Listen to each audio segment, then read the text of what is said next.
Very much for taking part in the process. That's okay.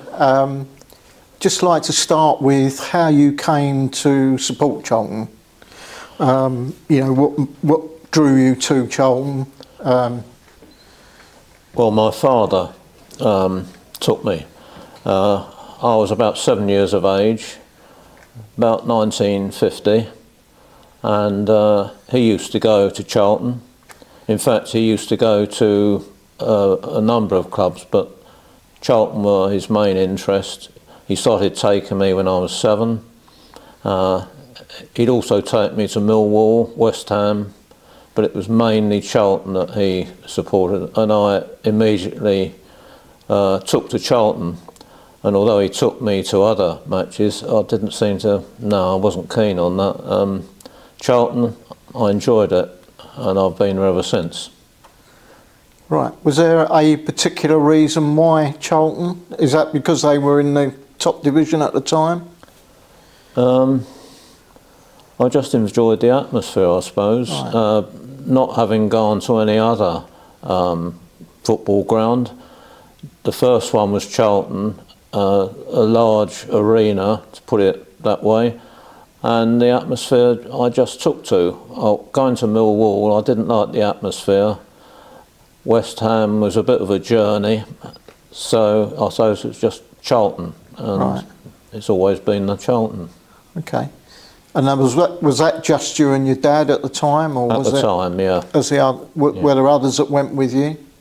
Sorry? Were there others that went with you? Not at that time, no. Right. My father took me, and gradually I got to communicate with kids at school and where I lived, and I found other kids that were going to football, and after a while I went with them rather than my father, because my father was one to say, "This is a load of rubbish, we're not coming next week."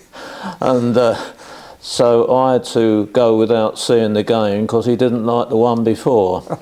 So I went with some mates. But that's how it developed. Good. And can you remember a specific first match, or did they just...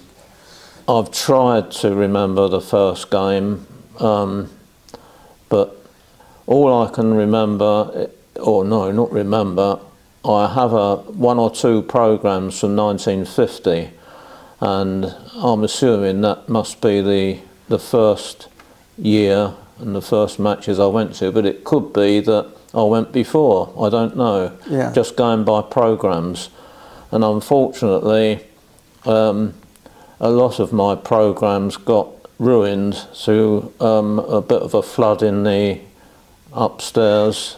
We were in a terrace house, the guttering broke, went into the top of our house, and where I stored all my programmes, and a lot of them were ruined because I was soaked.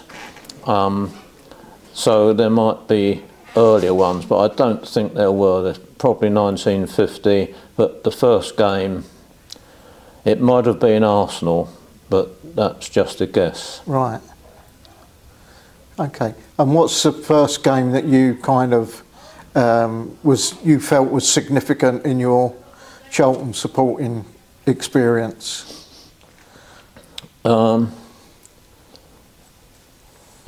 This must be 1953, because I can remember bits of 1953 games and why I went there. There was one that we played Blackpool, and the name of Stanley Matthews drew me to that game in particular. I know Charlton was why I went there, but Stanley Matthews, you know, that was an event. Sheffield Wednesday, because the name Derek Dooley was in the news, and I can't remember now. He was a prolific goal scorer for Sheffield Wednesday, but he had a serious injury, and I can't remember now whether that was before or after the game with Charlton, but the name meant something to me. Right. So they're the first two things, but I mean, normally I just wanted to go to the game. Yeah, the crowds, of course, when Stanley Matthews was there was a large crowd, Yeah. a very large crowd. You probably got 20 to 30,000 normally, but I think Blackpool game was over 50,000. Right. So that was why, you know, the atmosphere again was something to behold. Right, yeah. Did you have a favourite place in the ground to stand or sit at that time? Well, I had several actually. When I went with my father, it was behind the goal at the now covered end, and I used to stand on the railings just behind the goal, as close to the goal as I could get to. My father stood behind. Then we decided to move. We went behind the goal at the other end, and then when we got big crowds, my father decided we go right up on the east terrace, right up the top, and I could stand on the wall right up the very top. He was in front of me, and of course I could see over everybody's head, and you got a good view, although these days I think I would have thought too far away. But in those days, it was an experience. You had much better eyesight then. Exactly. Yeah. And after that, can you remember when we were in the getting relegated in 56? Yeah, around that. Yeah, I do remember. And that was where we. No, not really. No, that was. I'm thinking of what I'm thinking of was the time we could have got promoted. That last game of the season. Yeah, where we needed a point. Yeah. And although at one point it looked like we might get at least a point, we ended up losing. Yeah. But I can't actually remember relegation problems in the 50. Perhaps you'd like to put that out of your mind. Better to remember the good times, because there's not many of them. Well, I was going to say, I know you were at the 7-6 game. Yeah. And I know you've talked about that before, but Yeah. was that a match that kind of stuck in the memory, or was it just the occasion itself? It stuck in my mind. It has done ever since. Yeah. So when we talked about it before, you know, I thoroughly enjoyed talking about it again. But at the time, we weren't expecting what was going to happen. No. Derek Upton getting injured, taken off, so we're down to 10 men, no substitutes in those days. 2-0 down at half time. Second half started, we actually scored, but it got to, I think it was got to 5-1. We were down, about 25 minutes to go, and I was behind the goal at the covered end, and I could see up the pitch to the terracing at the far end where the south stand is now, but in the corner, southwest corner, I could see hundreds of supporters all streaming out of the ground. 5-1 at that time. No one was going to see what was going to happen. But I stayed there, and of course it ended up to down to 6-6 when we got ahead 6-5. We got 6 that they equalised 6-6. That's right. I'm getting the numbers mixed up. And then we thought, oh, all this work, and we've thrown it away. But still, 6-6, that's all right. Well, then Buck Ryan got the winner right in the last minute. Right. So it always sticks in the mind, and then that's the first time I actually ran on the pitch. Right. Along with a few hundred others to the stand, the west stand, the old ramshackle west stand. Everyone screaming for Summers to make an appearance, but he wouldn't come out without the rest of the team. So the team came out, and it was just an experience that stayed in my mind ever since. Yeah. And just don't forget it. No. Any game you like to think of, somebody says, recall a game, that will be the game. Right. Obviously the match in '98 when we got promoted to the Premier League, you won't forget that either. No. But looking back over the years, that one really did stand out. And Johnny Summers was a goal scorer, and seen him score many goals before and after. And I think the funny thing about it was a little while later in years I got involved in swimming. Not swimming myself, but my two daughters became competitive swimmers, and I helped out a lot in a local swimming club, and I got to know the coach very well, and he was quite a well-known swimming coach, and I used to help him out, and we went for a drink one night talking about things, and he said, you like football? I said, oh yeah, I support Charlton. Oh, Charlton. He said, yeah. He said, I used to play for Millwall. Oh, really? Yeah.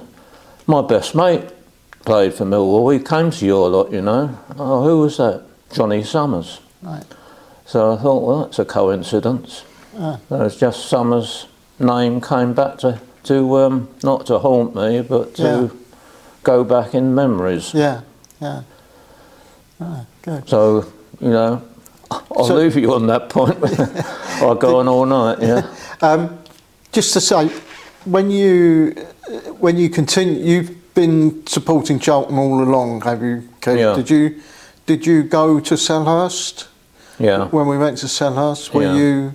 I know you've been a season ticket holder a long time. Were you a season ticket holder at Selhurst as well? I think I probably was, although I can't remember exactly. Because I must have gone to every game, unless I was unwell or something. But as far as I remember, I went to the Wall. Yeah. Right. And I stood behind the Sainsbury's goal, behind the goal there. Right. So yeah, because normally I used to get season tickets for the stand, but I did get a ground season ticket at Charlton. Right. But at Selhurst, I can't recall now, or at Upton Park, come to that. And you've been an unbroken season ticket holder ever since? The only time I missed any matches were soon after I started work in the early 60s. I was approached by my employers, because they run an insurance office's football team, and asked if I would like to play for the company. So, being a fairly new bloke and liking football, I said, yeah, sure, okay. Right, okay, next Saturday, I said, oh dear. So that gave me a bit of a problem, but they said to me, you know, look, do you want to play for us or not? New firm, new boy. Yes, okay. So for that season, I was playing football, not every Saturday. So when I wasn't playing, I came to watch Charlton again. Right. In the end, I missed coming to watch. So what I did with my firm's team, I said, look, I've got other commitments. This is the next season. I'll, if it's acceptable, I'll play every time I'm available. But there are times I won't be. But they accepted that in the end. So I came to Charlton and I joined the Sunday League football team. So I got the playing and the watching together. Right. So yeah. The only other time I missed any matches was in the year 2013, in January the 7th, I had a heart attack. And as you can understand, I didn't come to the match.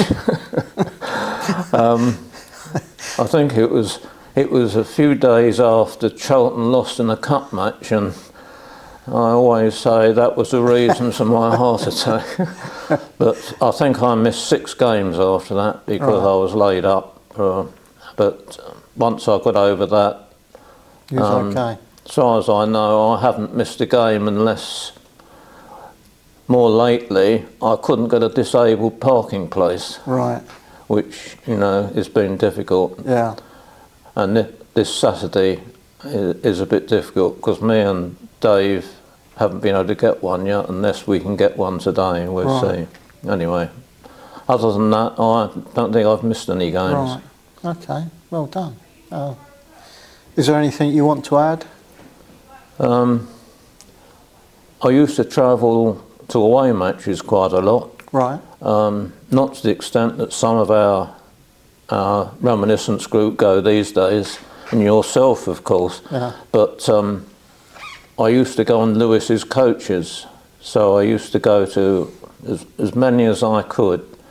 I suppose the furthest I went was Cardiff, Derby, Southampton, if you call that very far, Norwich.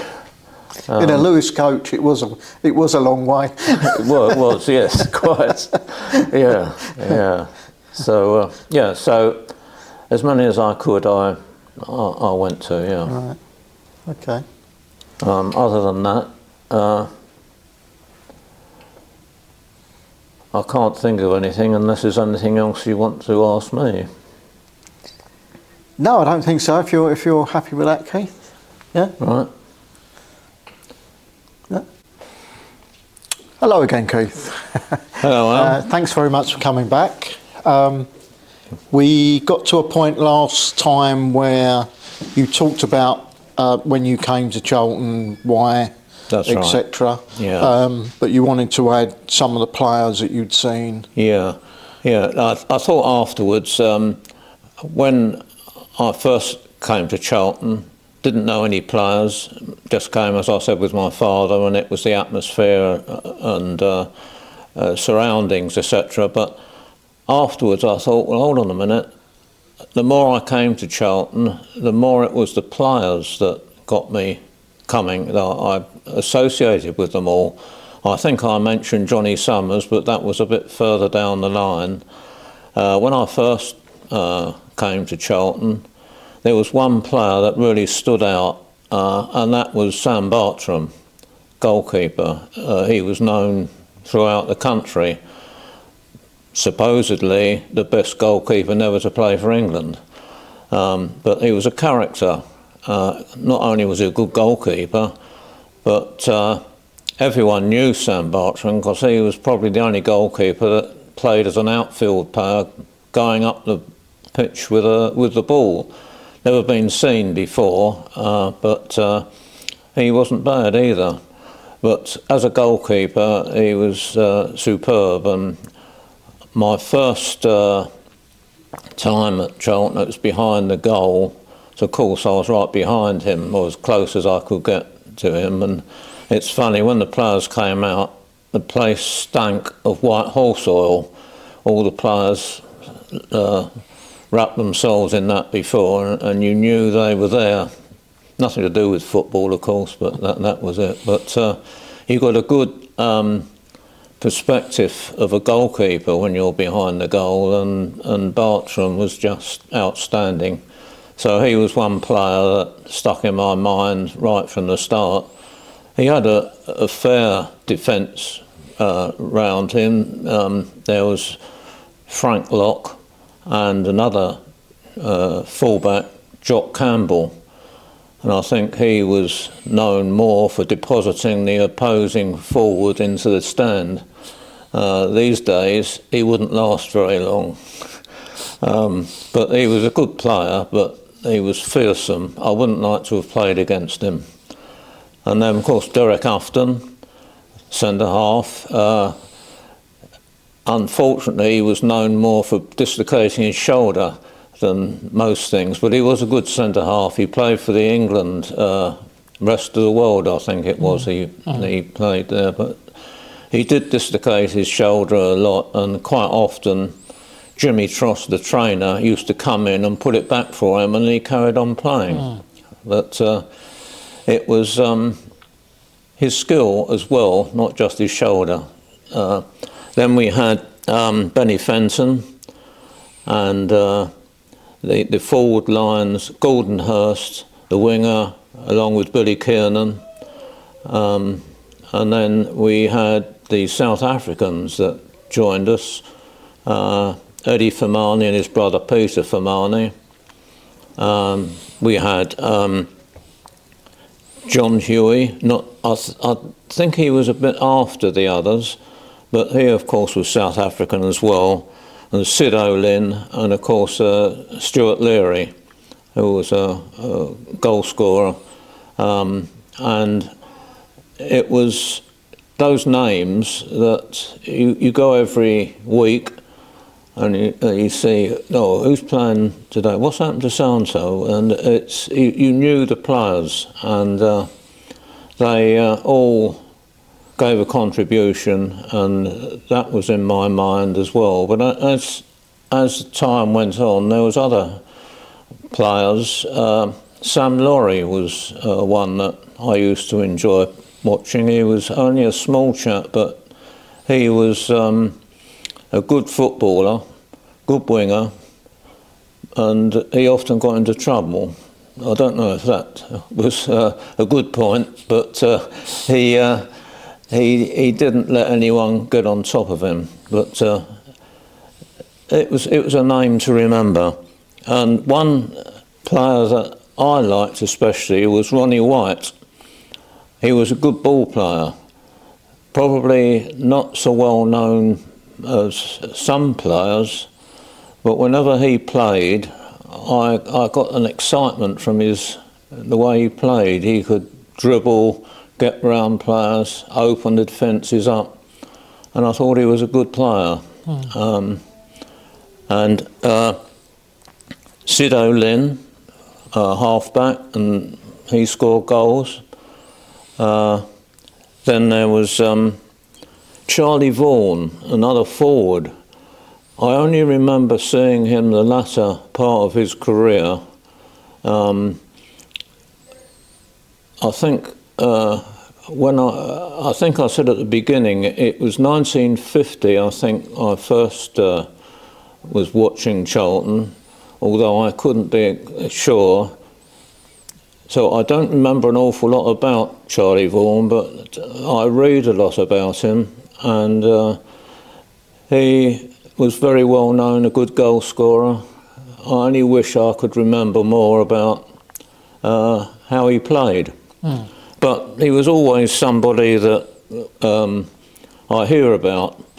And another one was Buck Ryan, John Ryan. He's the one that actually scored the winning goal in the 7-6 game. Another good forward. So it was all these players I could remember, and I came back to see the matches much for them as the other things I mentioned. And there was, I'm just trying to think, goalkeeper-wise, Sam Bartram used to dominate the names of goalkeepers because he was one of his own, because of he was a character, and it was difficult to take over from Sam Bartram. Eddie Marsh was the goalkeeper that was his deputy, and it must have been quite difficult for him to be his understudy for so long. I saw Eddie Marsh playing in reserve matches every now and again, And he was a competent goalkeeper, but he just couldn't displace Sam unless Sam got injured. The other one was Frank Reed, a tall chap. He could play a great game one match and then make a lot of mistakes in another game. So there was always a problem to displace Sam Bartram. It was, well, it wasn't my job to say who was going in goal, but I thought to myself, Sam Bartram is never going to be displaced unless he gets injured. I don't remember him being injured too much. So, you know, another name was, following on from them, was Willie Duff. Quite a good goalkeeper. I suppose the thing I remember most was him punching the Everton forward. The name escapes me. George Kirby would it have been? I can't remember. There was a cup game and there was a melee in the goal, and there was a bit of a to and fro, and Duff obviously didn't like too much of what went on, and he clobbered him. I don't think it was George Kirby, but the name went. Well, he was a character as well, I suppose. Probably not as in the mould of Sam Bartram, but his own man. And then we have a lot of other goalkeepers. One that I always felt sorry for was Graham Tutt. This is further down the line. I thought he was going to be a tremendous goalkeeper. I mean, he was while he was there, but he had this terrible accident up at Sunderland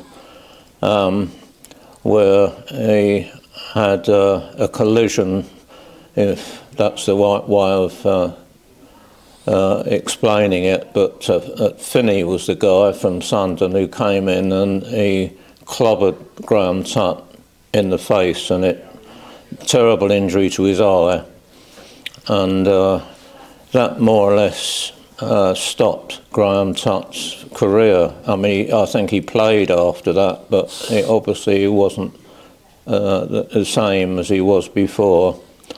So that's a sort of a list of all the names that come to my mind and what I'd like to have added with the first interview. Good. So I hope that's sufficient now. Yeah, thank you. Yeah, yeah, that's quite comprehensive. Yeah. Thank you. Okay, thank you, Alan.